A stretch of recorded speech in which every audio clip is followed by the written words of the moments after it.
le micro 4 terzi pesano meno, anzi molto meno di una full frame. Mito o realtà? Andiamo a vederlo in maniera oggettiva. Prendiamo prima di tutto, direi che l'esempio più calzante sarà vedere quanto pesa la più leggera tra le mirrorless con micro 4 terzi, che è la GX9 in questo momento, con lo zoom più leggero che c'è, cioè il 12-32, che sarà quindi 24-64, con la full frame per fotografia stabilizzata più leggera che ci sia sul mercato, cioè la Sony A7C con lo zoom 28-60, quindi abbastanza comparabile. Ci aspettiamo, quindi resettiamo il peso della bilancia, ci aspettiamo che in generale ci sia una bella differenza di peso, stiamo parlando neanche di un APS-C, ma di una micro 4 terzi e inoltre la micro 4 terzi più leggera che ci sia. Quindi la vado a mettere sul piatto come la userei normalmente, cioè con la batteria, con lo strap per appenderla al collo, con l'obiettivo, con la scheda, e mi dà 536 grammi. Ora già in mano io sento che questo è un po' più pesante, tenete conto che ho lasciato gli iCap in tutte e due, che sono diciamo esterni, però praticamente influiscono poi pochissimo e io preferisco tenerli, e che questa tracolla è estremamente leggera, è una vecchissima tracolla della mia prima macchina fotografica, una Zenith che avevo comprato, non so, tipo 35 anni fa, di più, e mi dà 732 grammi, quindi 732 grammi contro 535, come vedete alla fine nella sua configurazione probabilmente più utilizzata passano 200 grammi. Si può considerare molto o poco, ma diciamo che sicuramente ci si sarebbe aspettati di più in peso dalla full frame. Continuo a dire, sto sempre parlando di una full frame estremamente leggera. Che andiamo a vedere che, per esempio, se io prendo una micro 4 terzi un pochino più, diciamo, robustella, che è la G90, qua c'è il 9 mm Panaleica, abbiamo 720 grammi, quindi più o meno, come vedete, lo stesso peso che avremmo con una full frame. E che altro possiamo dire? Che sì, uno potrebbe dire, e vabbè, però quando cambi gli obiettivi, andiamo a vedere. Io, nella mia, diciamo, normalmente utilizzo degli obiettivi prime, quindi ho messo qua degli obiettivi prime per full frame e per micro 4 terzi, tenendo conto che l'idea è sempre quella, comprare quelli più leggeri che ci siano. Quindi per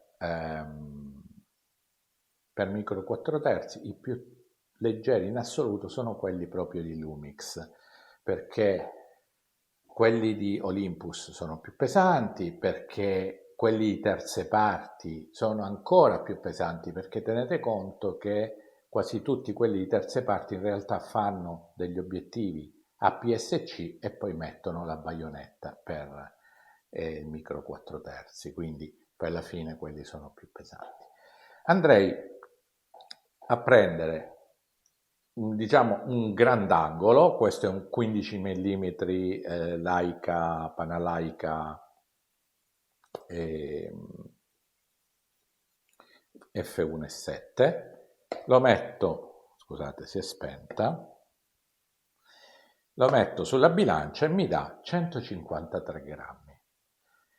Lo confronterò con un obiettivo full frame per Sony con diciamo autofocus, qua saranno tutti obiettivi autofocus, 2.8 24 mm, quindi 30 con 24, solo che questo è 1.7 e questo è 2.8.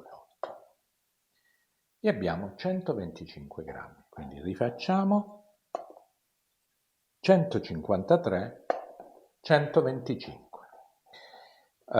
Prendete questi risultati un po' così perché a volte io gli cambio il tappo sotto, perché per esempio questo c'ha uno step ring, perché praticamente io utilizzo solo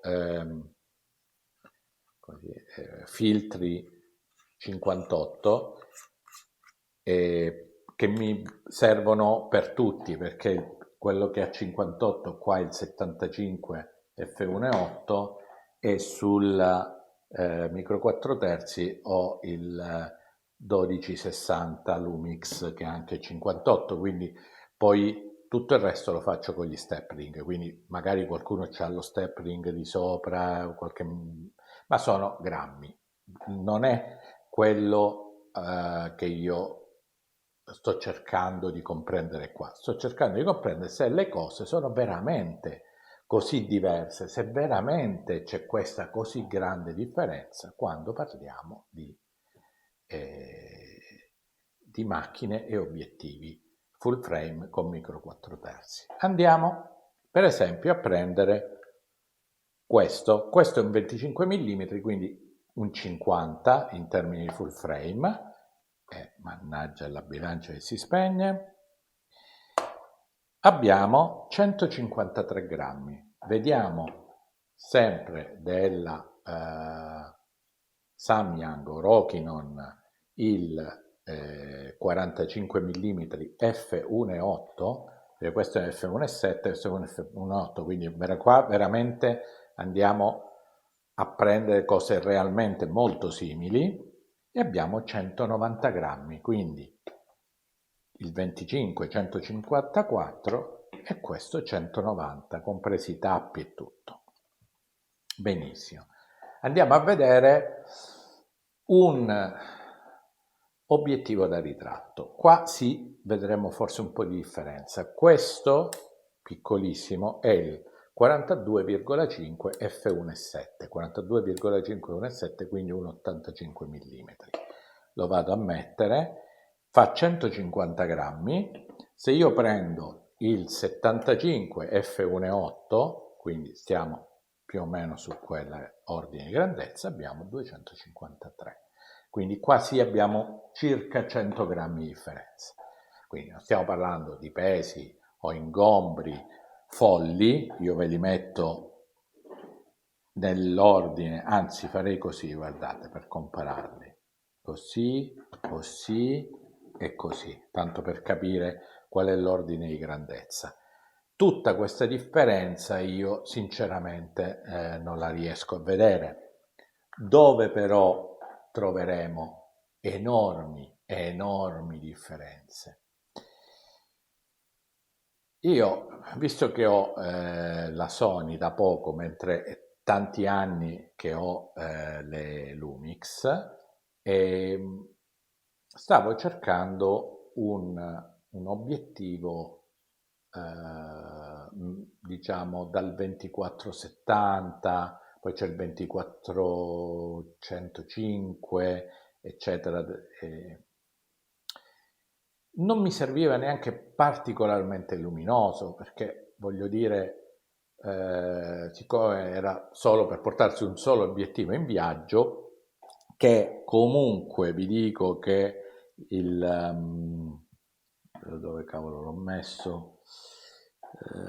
Questo No, ce l'ho nell'obiettivo. Scusate, il 2860 mi ha stupito. Io non amo molto gli zoom, però devo dire che sono stato in Cile e ho fatto delle foto fantastiche. E il fatto che chiuda molto mi permette di chiudere senza arrivare subito a avere effetti di frazione, eccetera. Quindi nella fotografie da viaggio spesso, se vi sembrerà strano, ma nel paesaggio meglio un obiettivo più chiuso che più aperto, perché aperto normalmente inizia a avere rifrazione prima e noi vogliamo profondità di campo molto grandi, se no siamo obbligati a utilizzare per esempio il focus taking, eccetera, che quello vuol dire fare più foto, doverle montare in post-produzione, comunque un lavoro un po' più grande. Però vi dicevo dove ho trovato questa enorme differenza sugli zoom un po', diciamo, dal grandangolo al tele. Là sì, le differenze di peso sono veramente importanti. Io qua posso solo farvi vedere il 2460, cioè il 12, scusate, 1260, quindi 2420 di Panasonic, che diciamo quello standard, quello 3,5 5,6, che lo metto qua e pesa 232 grammi. Se io dovessi compararlo dovrei prendere il 24 105 F4 di Sony e pesa 800 grammi. E là sì che vediamo veramente le differenze. Il 1235, quindi il 2470 2.8 di Panasonic è molto più leggero del 2470 anche della nuova versione, e a parte quello costa 1000 euro e la versione 2 del 2470 di Sony costa 2.8, sto parlando, costa 2.800 euro, una follia. La vecchia versione 1.800, insomma ballano veramente migliaia di euro oltre. Quindi diciamo questo, per me che non ho bisogno di grandi necessità di zoom, che preferisco lavorare con i prime, quindi i prime, e quando viaggio fa comodo comunque avere uno zoometto da tenere sempre su, anche per una questione che quando si viaggia spesso non è che ti porti per ogni volta pulire il sensore, eccetera, quindi meno lo cambi e meglio è. Tutta questa differenza col micro 4 terzi in termini di peso non c'è. E qua proprio non c'è. È inutile che ci diciamo stupidaggini, non c'è. E se andate su Olympus, peggio. Cioè veramente siamo totalmente comparabili, se non pesi superiori. È chiaro che stiamo dicendo che il 24-2.8 che a me pesa qua 120 grammi, credo, mi pare di ricordare, vediamo, 114, in realtà se prendete la versione, quella nuova che è uscita come si chiama, di Sony, pesa credo 160, 180, 70 grammi, quindi un bel po' di più, 50% di più, però volendo comunque prendere, e i prezzi non credete, siamo allora il 9 mm, questo che quindi un 18 f1.7 costa 500 euro, stiamo parlando di micro 4 terzi, il 15 mm Leica sono altri 500 euro, il 25 è forse quello che costa di meno, e poi abbiamo un 350 euro circa, forse un po' di più del 42,5. Questi costano meno che quelli per micro 4 terzi e soprattutto si trovano molto facilmente di seconda mano, questi della Roki, non della Samyang, di seconda mano. Io praticamente ho comprato tutto di seconda mano, la macchina fotografica, infatti il fatto che abbia la tracolla non originale perché nella macchina che ho comprato di seconda mano non c'era, e tutti gli obiettivi che ho comprato da Samyang sono di seconda mano, eccetera. Quindi io vi lascerò però anche una tabella di pesi degli zoom per Sony, e là vedrete che invece là andiamo verso pesi e ingombri veramente diversi, mentre se ci atteniamo a queste piccole regole di avere uno zoom come questo molto piccolo e leggero, usare dei prime abbastanza luminosi, e che vi assicuro la qualità è molto bella, il bokeh è stupendo e secondo me molto meglio di questi nuovi obiettivi Sony piccolini che sì hanno doppio motore, in video sono molto più rapidi a mettere a fuoco, però la qualità del bokeh di questi è tutt'altra cosa. E se ci manteniamo in questi limiti, direi che i due sistemi possono essere totalmente comparabili, quindi lenti che addirittura nelle prime possono costare anche meno di quelle dei suoi corrispondenti micro 4 terzi. Quello che costa sicuramente di più sono le macchine, perché se scegliamo, diciamo, l'ultimo sensore relativamente a quello che c'è, insomma, perché naturalmente di Sony sono usciti nuovi sensori, però per una macchina, diciamo, da street o da viaggio non è ancora uscita. Ne è uscita una un pochino più piccola e leggera, ma è full frame, però è praticamente solo per video, perché poi è credo 12 megapixel, quindi per gli standard attuali è troppo poco per la parte fotografica.